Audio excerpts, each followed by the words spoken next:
Assalamualaikum dear students, this is lecture number 3rd from chapter number 7th bioenergetics, and today I am going to teach you ATP, the energy cell currency and the adenosine triphosphate।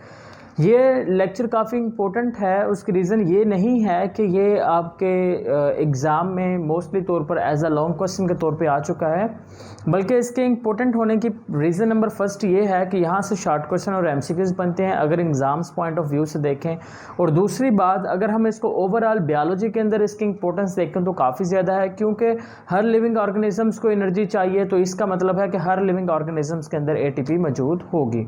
जिस तरह से dear students हमारी जो currency है वो रुपया है, ये डॉलर है, ठीक है। इसी तरह से डियर स्टूडेंट्स हमारी बॉडी के अंदर या लिविंग ऑर्गेनिजम्स के अंदर जो एनर्जी की करेंसी होती है उसको क्या नाम देते हैं? उसको हम नाम देते हैं एटीपी का नाम देते हैं। यानी कि सेल के अंदर एनर्जी को स्टोर करना और एनर्जी को इस्तेमाल करने के लिए हम जो टर्म इस्तेमाल करते हैं वो क्या होगी? एटीपी होगी, ठीक है। हमारी जो रियल लाइफ है, डेली लाइफ है, इसमें हम कैसे इस्तेमाल करते हैं? हम डियर स्टूडेंट्स रुपया इस्तेमाल करते हैं। फॉर एग्जांपल हम जब मनी को स्टोर करते हैं तो हम बैंक के अंदर उसको रखवा देते हैं, कैश को। फिर उसके बाद जब ज़रूरत होती है तो एक्सट्रैक्ट भी कर लेते हैं, निकाल भी लेते हैं, चेकआउट कर लेते हैं। इसी तरह से डियर स्टूडेंट्स यहाँ पर भी जब हमें ज़रूरत नहीं होगी तो हम एनर्जी को एटीपी के फॉर्म के अंदर स्टोर भी कर लेंगे, और जब हम ज़रूरत होगी हम एटीपी को दोबारा हाइड्रोलाइज कर लेंगे, इस्तेमाल करके उससे एनर्जी हासिल भी कर लेंगे। तो डियर स्टूडेंट्स चलिए ज़रा स्टार्ट करते हैं। पहला पॉइंट है डेफिनेशन का। हेडिंग्स लाजमी तौर पे याद रखनी है। पहले आगे आपके पास जो हेडिंग है वो है डेफिनेशन। तो डियर स्टूडेंट्स डेफिनेशन में देखिए, major energy currency of all cell, जितने भी सेल्स हैं उन तमाम सेल्स की जो एनर्जी की करेंसी होती है वो एक न्यूक्लियोटाइड है, और उस न्यूक्लियोटाइड का नेम क्या है? That's nucleotide name is the adenosine triphosphate, यानी कि एटीपी। Is it clear? क्या कहा मैंने? कहा जितने भी सेल्स हैं सभी सेल्स के अंदर जो एनर्जी की करेंसी है वो एक न्यूक्लियोटाइड है, और उस न्यूक्लियोटाइड का नेम है adenosine triphosphate. Is it clear? अब एटीपी को न्यूक्लियोटाइड क्यों कहते हैं? सब स्टूडेंट्स के जहन में क्वेश्चन आ सकता है, तो वो हम यहाँ पे मॉलिक्यूलर स्ट्रक्चर पे जाके इसको समझ सकते हैं और अच्छे से समझ सकते हैं। उसके बाद डियर स्टूडेंट्स ये देखेंगे एटीपी का जो फंक्शंस हैं वो सेल के अंदर क्या होते हैं, यानी कि हम यहाँ पर देखेंगे कि फंक्शंस ऑफ एटीपी के फंक्शंस कौन कौन से होते हैं। डियर स्टूडेंट्स यहाँ पे देखिए, जो पहला काम होता है एटीपी का, that's is the main energy source. पहली बात तो ये क्या है, एनर्जी का जो मेन सोर्स होता है वो एटीपी है। दूसरी बात, अगर हमें मैक्रो मॉलिक्यूल देखें, चैप्टर नंबर 1 में हमने पढ़ा था मैक्रो मॉलिक्यूल, यानी कि ऐसे मॉलिक्यूल जिनका मॉलिक्यूलर वेट ज़्यादा होता है, जो बड़े मॉलिक्यूल्स होते हैं। अगर हमें बड़े मॉलिक्यूल्स को बनाना है, फॉर एग्जांपल डियर फ्रेंड्स, अगर आपको बेटा डीएनए तैयार करना है या फिर आरएनए बनाना है, इस तरह के आपको जो मैक्रो मॉलिक्यूल्स हैं वो प्रिपेयर करने हैं, तो उसके लिए आपको क्या चाहिए? उसके लिए आपको स्मॉल यूनिट चाहिए, यानी कि न्यूक्लियोटाइड्स चाहिए होते हैं। इसका मतलब ये है कि अगर आपको मैक्रो मॉलिक्यूल्स की सिंथेसिस करनी है तो आपको क्या चाहिए? आपको डियर स्टूडेंट्स ये एटीपी यानी कि न्यूक्लियोटाइड रिक्वायर्ड होते हैं। इसको मिलाने से आप बड़े मॉलिक्यूल्स बना सकते हैं। तीसरी चीज़ डियर स्टूडेंट देखें, इस वक्त मैं मूव कर रहा हूँ, मैं अपने हाथ बाकायदा तौर पे हिला रहा हूँ, क्योंकि डियर स्टूडेंट्स मेरी बॉडी के अंदर एटीपी मौजूद है। आपको पता है आफ्टर द डेथ जो बॉडी है वो स्टिफ क्यों हो जाती है? यानी कि मरने के बाद जो बॉडी होती है, जिस्म होता है, वो हार्ड क्यों हो जाता है? उसके डियर स्टूडेंट रीज़न यही होती है कि जब डेथ हो जाती है बंदे की, तो डेथ होने के बाद आफ्टर द 2 और 3 आवर्स, 2 से 3 घंटे के बाद जो इंसान है उसकी बॉडी स्टिफ हो जाएगी। उसकी रीज़न ये होती है कि उसकी बॉडी के अंदर एटीपी का जो लेवल होता है वो कम हो जाता है।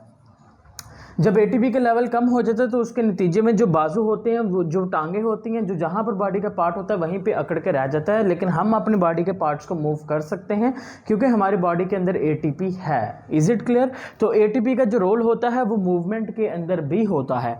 Next one is a transmission of nerve impulse. My dear friends, मैं आपको बताना चाहूँगा कि देखें, अगर आप, मेरा फेस इस तरफ है, लेकिन अगर बैक से मुझे कोई हल्का सा टच भी करेगा तो मुझे उसी वक्त फील होगा। इसी तरह से आपके साथ भी है। सम टाइम क्या होता है कि डियर स्टूडेंट्स आप इस तरफ हैं, आपको पीछे से कोई आवाज़ देता है तो आप बिल्कुल सुनते हैं, आपको आवाज़ सुनाई देती है। उसकी रीज़न यही होती है कि जितनी भी नर्व इम्पल्सिस होती हैं वो आपके बॉडी के डिफरेंट हिस्सों से होकर आपके ब्रेन में जा रही हैं। यानी कि अगर मैं ऐसे खड़ा हूँ, मुझे यहाँ पर किसी ने टच किया तो यहाँ से नर्व इम्पल्स मूव करके मेरे ब्रेन तक जाएगी। तो इसका मतलब ये हुआ कि जो नर्व इम्पल्सिस होती हैं, नर्व इम्पल्सिस कहते हैं पैगामात को, नर्व इम्पल्सेस का मतलब क्या होता है? नर्व इम्पल्स का मतलब होता है पैगामात जो कि जिस्म के एक हिस्से से दूसरे हिस्से में मूव करते हैं। तो डियर स्टूडेंट्स, वो जो नर्व इम्पल्सेस हैं उसकी जो ट्रांसमिशन होगी उसके अंदर भी किसका रोल होगा? उसके अंदर भी एटीपी का रोल रहने वाला है। That's it. Is it clear? यहाँ तक बात समझ में आई कि नर्व इम्पल्सिस का बॉडी के एक हिस्से से दूसरे हिस्से में या यहाँ से यहाँ पर मूव करने के लिए एनर्जी चाहिए और एनर्जी कौन देगा? एटीपी देगी। उसके बाद डियर स्टूडेंट्स, एक्टिव ट्रांसपोर्ट क्या होता है? एक्टिव ट्रांसपोर्ट कहते हैं movement of molecules from the area of low concentration to higher concentration. हम कहते हैं कि जब मॉलिक्यूल ज़्यादा कंसेंट्रेशन वाले एरिया से कम कंसेंट्रेशन वाले एरिया में आते हैं तो वो ऑटोमेटिकली आते जाएंगे, ऐसे फ्लो होता रहेगा। लेकिन डियर स्टूडेंट्स, अगर कम कंसेंट्रेशन वाले एरिया से आपको ज़्यादा कंसेंट्रेशन वाले एरिया में लेके जाना है तो क्या होगा? आपको ताकत लगानी पड़ेगी, आपको एनर्जी वेस्ट करके उसको यहाँ पे लेके जाना पड़ेगा। तो इसका मतलब ये हुआ कि जब हम एनर्जी, एक्टिव ट्रांसपोर्ट कहते ही इसको है कम कंसेंट्रेशन वाले से ज़्यादा कंसेंट्रेशन वाले एरिया की तरफ मूव करना। तो डियर स्टूडेंट्स, आपको याद रखना है कि एटीपी का जो प्रोसेस होगा, जो एक्टिव ट्रांसपोर्ट का प्रोसेस होगा, इसमें एटीपी इस्तेमाल होगी। उसके बाद डियर स्टूडेंट्स, एंडोसाइटोसिस क्या होता है कि ये सपोज दैट मेरे पास एक सेल है, इस सेल के अंदर अगर यहाँ पर एक फूड पार्टिकल है तो डियर स्टूडेंट जो सेल की मेम्ब्रेन होगी ये अंदर की जानिब ऐसे इन्वेजिनेट हो जाएगी, और जब सेल की मेम्ब्रेन अंदर की जानिब ऐसे इन्वेजिनेट होगी ये फूड पार्टिकल यहाँ से मूव करके यहाँ पर आ जाएगा। उसके बाद डियर स्टूडेंट्स ये मेम्ब्रेन आपस में इस तरह से क्या हो जाएगी? क्लोज्ड हो जाएगी। तो देखें फूड पार्टिकल जो है वो कहाँ पर आ गया? वो सेल के अंदर आ गया। हम इस प्रोसेस को क्या नाम दे देंगे? This one is known as endocytosis. तो डियर स्टूडेंट्स, ये जो एंडोसाइटोसिस का प्रोसेस है, इसी तरह से जो पार्टिकल है वो सेल से बाहर भी जाएगा एक्सोसाइटोसिस के जरिए से। इन दोनों प्रोसेस के लिए आपको क्या चाहिए? एनर्जी चाहिए, और एनर्जी किस फॉर्म में मिलेगी? एटीपी की फॉर्म के अंदर आपको प्रोवाइड की जाती है। अब डियर स्टूडेंट्स, आपने अब तक ये तो सीखा कि एटीपी के अंदर एनर्जी को स्टोर किया जाता है, लेकिन आप में से किसी स्टूडेंट के जहन में आया कि एटीपी के अंदर एनर्जी को स्टोर कैसे किया जाता है? डियर स्टूडेंट, इसकी एक सिंपल सी वजह है। एटीपी के अंदर एनर्जी स्टोर इसलिए होती है उसकी मॉलिक्यूलर स्ट्रक्चर की वजह से। मॉलिक्यूलर स्ट्रक्चर, तो डियर स्टूडेंट्स जो मॉलिक्यूलर स्ट्रक्चर है यहाँ पे देखिए, अगर हम एटीपी की बात करते हैं तो एटीपी एक न्यूक्लियोटाइड है। इसको न्यूक्लियोटाइड कहने की एक वजह है, उसकी वजह यह है कि एक न्यूक्लियोटाइड के अंदर 3 चीज़ों का होना लाजमी होता है। अब वो 3 चीज़ें कौन सी हैं? पहले तो डियर स्टूडेंट्स हम नाम दे देंगे फास्फेट ग्रुप का। एक न्यूक्लियोटाइड में 3 चीजें होना लाजमी होती हैं। पहला होता है फास्फेट ग्रुप, दूसरी चीज होती है पेंटोज शुगर, और जो तीसरी चीज होती है वो होता है आपके पास नाइट्रोजीनियस ग्रुप।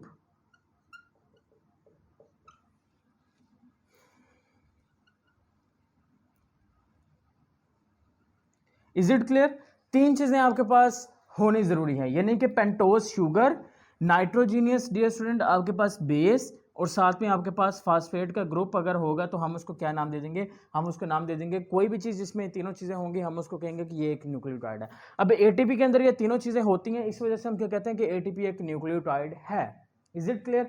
अब दूसरी बात, उसके अंदर एनर्जी स्टोर की जाएगी क्योंकि उसका मॉलिक्यूलर स्ट्रक्चर ही कुछ ऐसा है। अब डियर स्टूडेंट्स मॉलिक्यूलर स्ट्रक्चर जरा देखिए, अगर मैं पेंटोज शुगर की बात कर लेता हूँ, पेंटोज, लफ्ज पेंटोज निकला है पेंटा से, पेंटा का मतलब होता है 5, तो ऐसी शुगर जिसके 5 कॉर्नर होंगे उस शुगर को क्या नाम देंगे? Pentose sugar. तो डियर स्टूडेंट्स एटीपी के अंदर जो पेंटोज शुगर होती है उस पेंटोज शुगर का नाम है राइबोज शुगर। क्या नेम है? It's name is ribose sugar. कुछ इस तरह से आपको देखने को मिलेगी। ये देखिए डियर फ्रेंड्स, 5 कॉर्नर में बनाऊंगा, यहां पर काउंट कीजिए जरा कितने कॉर्नर है डियर फ्रेंड्स? 5 कॉर्नर है। अब इन 5 कॉर्नर्स में से यहां पर डियर स्टूडेंट्स हमारे पास क्या होगा? यहां पर आपको देखने को मिलेगा कि यहां पर एक नाइट्रोजीनियस जो बेस होगी वो अटैच्ड होती है। ठीक है, यहां पर क्या चीज अटैच है? Nitrogenous base. और अगर एटीपी की बात करते हैं तो एटीपी में हमने लिखा है कि एटीपी का मतलब क्या है? एडिनोसिन। एडिनोसिन का मतलब कि यहां पर नाइट्रोजीनियस बेस कौन सी होगी? यहां पर नाइट्रोजीनियस बेस होगी एडानीन। क्या होगी? एडानीन। तो देखें नाइट्रोजीनियस बेस हमारे पास आ गई एडानीन। पेंटोज शुगर कौन सी है? Ribose sugar. और इसके अलावा डियर स्टूडेंट्स तीसरी चीज क्या है? ट्राईफास्फेट। फास्फेट कितने होने चाहिए? 3। ट्राई का मतलब होता है 3। तो यहां पर डियर स्टूडेंट्स आपके पास 3 फास्फेट अटैच होंगे, नंबर 1, इसके बाद आपके पास आ जाएगा नंबर 2, इसके बाद आपके पास आ जाएगा नंबर 3। और ये तीनों फास्फेट जो होंगे, ये तीनों फास्फेट अटैच होंगे with the help of a covalent bond, और उस कोवलेंट बॉन्ड को क्या नाम देंगे, टाइल्डी बॉन्ड का नाम दे देंगे। तो डियर स्टूडेंट्स, ये आपके पास जो स्ट्रक्चर है ये एक मॉलिक्यूलर स्ट्रक्चर है किस चीज़ का, एटीपी का। और आपने ये याद रखना है कि एमसीक्यूज के तौर पे पूछा जा सकता है कि एटीपी के अंदर पेंटोज शुगर कौन सी होती है, तो आपने कहना है कि राइबोस शुगर है। वहां पे पूछा गया कि नाइट्रोजीनियस बेस कौन सी होती है, तो आपने कहना है कि इसमें नाइट्रोजीनियस बेस होगी एडानीन। काम क्या होते हैं वो आपके सामने है, मॉलिक्यूलर स्ट्रक्चर आपके सामने है, डेफिनेशन सामने है, एब्रीविएशन सामने है, डिस्कवरी भी आपके सामने है, कार्ल लोहमैन 1929। अब जरा हम इसकी वर्किंग के बारे में बात कर लेते हैं, लेकिन इसकी जो वर्किंग है वो टाइल्डी बॉन्ड के साथ काफी कनेक्टेड है। कनेक्टेड कैसे है उसको भी देख लें। डियर स्टूडेंट्स, अगर टाइल्डी बॉन्ड की बात करता हूं तो मैं कहूंगा कि tilde bond is actual the type of a covalent bond. ये किसकी टाइप है, ये एक कोवलेंट बॉन्ड की टाइप होती है। और ये किसके दरमियान में मौजूद होती है डियर स्टूडेंट्स, ये दरमियान में मौजूद होगा फास्फेट के। ये देखें, ये एक फास्फेट, ये आ गया दूसरा फास्फेट। इन दोनों फास्फेट के बीच में यहाँ पर जो बॉन्ड होगा उस बॉन्ड को क्या नाम देंगे, ये जो कोवलेंट बॉन्ड है इसको नाम देंगे टाइल्डी बॉन्ड। डियर फ्रेंड्स, जब ये टाइल्डी बॉन्ड टूटता है, इसके टूटने से जो एनर्जी रिलीज होती है वो होती है 7.3 किलो कैलोरीज एनर्जी रिलीज होती है। या फिर इसको हम एक और इस तरह से भी कह सकते हैं कि एनर्जी जो रिलीज होगी वो 7300 कैलोरीज एनर्जी क्या हो जाएगी, रिलीज होती है जब एक टाइल्डी बॉन्ड टूटता है। यानी कि इसका मतलब ये हुआ कि डियर फ्रेंड्स, यहाँ पर देखिए आपके पास है एटीपी, एडिनोसिन ट्राइफॉस्फेट है। अब एडिनोसिन ट्राइफॉस्फेट जब ये हाइड्रोलाइज होगा in the presence of water, उसके नतीजे में क्या होगा कि एटीपी किस में चेंज हो जाएगा, it will be converted into ADP में चेंज हो जाएगा, साथ में एक फास्फेट टूट गया। अब यहां पर देखिए एटीपी किस में चेंज हो गया, एडीपी, एडिनोसिन ट्राइफॉस्फेट किस में चेंज हो गया, एडिनोसिन डाइफॉस्फेट। यानी कि एडिनोसिन डाइफॉस्फेट का मतलब एक फास्फेट निकल गया। जब एक फास्फेट निकला तो एक फास्फेट का मतलब कि एक फास्फेट, यहां से देखें ऐसे 3 फास्फेट मौजूद है ट्राइफॉस्फेट में। अब ये बांड टूट गया, इस बांड के टूटने से एनर्जी 7.3 किलो कैलोरीज जो होगी वो एनर्जी भी डियर फ्रेंड्स हमारे पास रिलीज हो जाएगी इस तरह से। इसी तरह से डियर स्टूडेंट्स, जब आप खाना वगैरह खा लेते हैं, खाना वगैरह खाने के बाद क्या होता है कि जो एनर्जी होती है वो हमारी बॉडी के अंदर ज़्यादा हो जाती है क्योंकि हमने खाना खाया होता है। उसके नतीजे में क्या होता है डियर स्टूडेंट्स, एनर्जी को स्टोर किया जाता है। एनर्जी रिस्टोर या एनर्जी स्टोर्ड लिख लें, एनर्जी स्टोर्ड, यानी कि बैंकिंग सिस्टम की तरह काम कर रहा है। जब ज़्यादा होगा तो क्या कर लेंगे, हम स्टोर कर लेंगे, और जब कम होगी तो हम उसको इस्तेमाल कर लेंगे, सेविंग को। ठीक है, तो यहाँ पर भी बैंकिंग सिस्टम ही है कि जब एनर्जी ज़्यादा होगी उसको एटीपी की फॉर्म में स्टोर करेंगे, जब कम होगी तो उसको इस्तेमाल करेंगे। डियर फ्रेंड्स, अब एनर्जी बॉडी में है थोड़ी ज़्यादा, तो एडीपी जितने भी सेल के अंदर होंगे उन एडीपी का क्या किया जाएगा डियर स्टूडेंट्स, उन एडीपी के साथ एक फास्फेट को अटैच करके दोबारा से टाइल्डी बॉन्ड बना दिया जाएगा। जब टाइल्डी बॉन्ड बनेगा, टाइल्डी बॉन्ड के बनने के लिए कितनी एनर्जी चाहिए होगी, 7.3 किलो कैलोरीज एनर्जी प्रोवाइड करेंगे, हम देंगे, जिसके नतीजे में क्या होगा, this ADP will be changed into the ATP, adenosine triphosphate के अंदर क्या हो जाएगा, चेंज हो जाएगा। और यहाँ पर डियर स्टूडेंट्स आपका जो टॉपिक है वो कंप्लीट हो चुका है। लेकिन लास्ट में मैं आपको एक चीज़ ऐड करना चाहूँगा कि यहाँ पर आपने क्या लिखना है कि डियर स्टूडेंट्स इसको पूरा डिटेल में लिखना है। यानी कि when the energy is less in the cell, then आपने ये इक्वेशन बना के लिखनी है। फिर आपने इक्वेशन लिखनी है कि व्हेन द एनर्जी कंसंट्रेशन या energy is high in the body, फिर आपने ये वाला लिखना है। So that's it. In headings का इस्तेमाल कीजिए, डायग्राम्स का इस्तेमाल कीजिए, इक्वेशंस का इस्तेमाल कीजिए, आपके मार्क्स के रिडक्शन के चांसेस 0% से भी कम रहेंगे। होप सो डियर स्टूडेंट्स आपको लेक्चर समझ आ चुका है। तो dear friends, always share the lectures and stay connected, and Allah हाफिज़।